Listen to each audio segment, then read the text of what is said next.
Korupsi, korupsi, kata ini lagi selalu menghantui negeri yang frustasi. Mafia hukum, hukum saja. Masalah koperasi air itu PT RU 2 sesuai dengan putusan pengadilan tidak ada permasalahan. Memang kita tahu seperti saya katakan beberapa waktu lalu di sekitar situ gitu. Berarti ada satu jaringan yang menguntungkan beliau.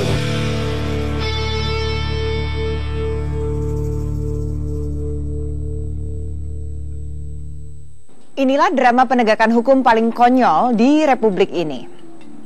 Menghilang dari lapas dan ditetapkan sebagai buron sejak 4 November 2014, hingga 3 bulan ini Labora Sitorus belum juga dieksekusi dan dijebloskan ke penjara untuk menjalani putusan hukum. Statusnya DPO, tapi lucunya sang anggota Polri berpangkat Aibtu ini bisa ditemui oleh para jurnalis. Ada apa di balik alotnya eksekusi Labora Sitorus ini? Benarkah Labora memiliki backing sehingga bisa bebas berkeliaran? Sebab perlu dicatat, Labora sudah berada di luar penjara selama 11 bulan. Tim Realitas menelusuri kembali sepak terjang mantan anggota kepolisian Raja 4 ini. Satu fakta menarik, rupanya hingga kini bisnis kayu miliknya masih terus beroperasi, bahkan makin menggurita. Bisnis kayunya bahkan bekerja sama dengan pihak Primkopal Sorong. Seperti apa sepak terjang sang DPO ini? Inilah penelusuran Tim Realitas. Beginilah kegiatan Labora Sitorus sang buron saat ditemui Metro TV pada hari Jumat 6 Februari 2015. Siang hari, pria kelahiran 11 November 1961 ini tengah bersiap untuk melakukan wawancara langsung dengan Metro TV. Meski dua telapak tangannya harus diperban karena bengkak, Labora terlihat cukup antusias untuk tampil dan langsung berbicara ke publik seantero negeri. Pada tanggal 17 September 2014, Mahkamah Agung sebenarnya telah memvonis Labora Sitorus pada pidana 15 tahun penjara dan denda 5 miliar rupiah atau subsidiar 1 tahun kurungan penjara. Namun saat akan dieksekusi ternyata Labora sudah tidak berada di lapas. MA memperberat hukuman Labora dari 2 tahun penjara di pengadilan negeri dan 8 tahun di pengadilan tinggi. Inilah lapas Sorong yang seharusnya menjadi tempat penahanan Labora Sitorus selama ini. Namun nyatanya, sejak kasusnya diputus di persidangan pengadilan negeri Sorong pada tanggal 17 Februari 2014, Labora hanya berada di tempat ini selama 1 bulan saja.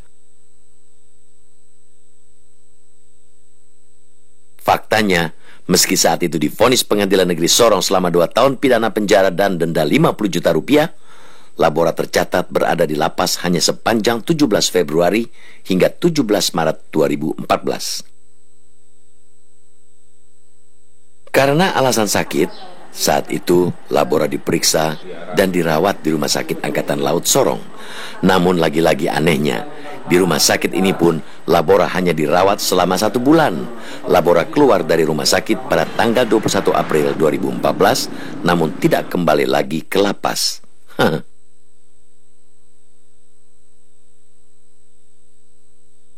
Alasan bisa saja dibuat. Alibi pun sah-sah saja dibangun. Namun faktanya, nyata-nyata Labora hanya dipenjara selama 1 bulan hingga 17 Maret 2014 sejak divonis dijatuhkan majelis hakim di Pengadilan Negeri Sorong.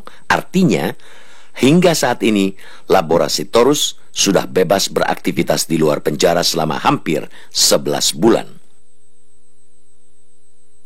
Ada banyak kejanggalan dalam pembebasan Labora ini. Meski akhirnya pada bulan Oktober 2014 Kepala Lapas Sorong yang saat itu dijabat Samaludin Bogra melayangkan surat pemanggilan kepada Labora, ternyata 2 bulan sebelumnya sang Aibtu ini sudah mengantongi surat bebas demi hukum dari institusi yang sama. Anehnya, surat bertanggal 24 Agustus 2014 ini justru ditandatangani oleh pelaksana tugas Kalapas Sorong, yaitu Ishak Wanggai. Ishak Wanggai tak lain hanyalah seorang kepala seksi administrasi keamanan dan ketertiban di Lapas Sorong. Surat ini dikeluarkan dengan alasan, katanya, terkait belum adanya perpanjangan masa penahanan dari Mahkamah Agung. Namun belakangan diyakini surat ini adalah aspal belaka lantaran tidak tercatat dalam register surat menyurat di Lapas Sorong. Aneh. Surat itu akan berlaku pada tanggal 24 apabila sampai dengan tanggal 23 itu surat perpanjangan penahanan dari Mahkamah Agung tidak datang.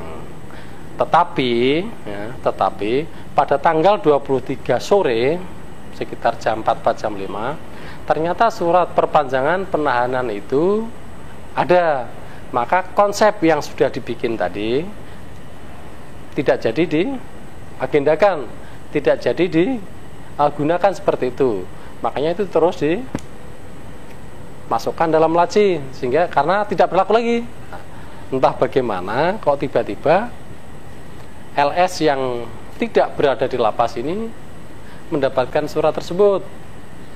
Saya tidak mau tahu, yang penting saya bagaimana upaya saya harus eksekusi lapor. Itu aja saya. Ini sudah perintah pimpinan dan perintah undang-undang. Saya tidak mau tahu lagi apakah dia ada aparat yang membuat apa, saya tetap harus eksekusi dia. Dengan berbekal surat ini pula lah, Labora Sitorus ngotot tidak mau dieksekusi. Saat ditemui tim realitas pada hari Jumat 6 Februari 2015, pria kelahiran Banjarmasin, Kalimantan Selatan ini mengaku menolak kembali ke penjara. Tetapi kalau ini dikatakan tidak sah, berarti kan Menteri Hukum dan HAM mengeluarkan surat palsu. Kan kalau tidak sah, berarti mengeluarkan surat palsu itu pidana, Bu. Ini kan palsu, gitu. Berarti itu pidana, kalau menurut saya seperti itu. Tapi menurut saya ini sah. Itu kan tanggal 24 Agustus ya, Pak? Iya. Iya. Bapak terimanya kapan? Setelah saat itu juga atau setelah berikutnya? 14 September. 14 September. Iya. Waktu itu Bapak posisinya di mana? Saya di sini, saya memang kebetulan juga saya masih sakit, saya di rumah, saya tidak pernah kemana-mana. Memang saya sudah katakan, saya juga kaget itu ada surat apa? Surat pembebasan. Ya, jadi saya sudah katakan itu tidak bisa ditolerir. Ya, memang kita tahu seperti saya katakan beberapa waktu lalu di sekitar situ gitu. Berarti ada satu ini ya jaringan yang melindungi beliau.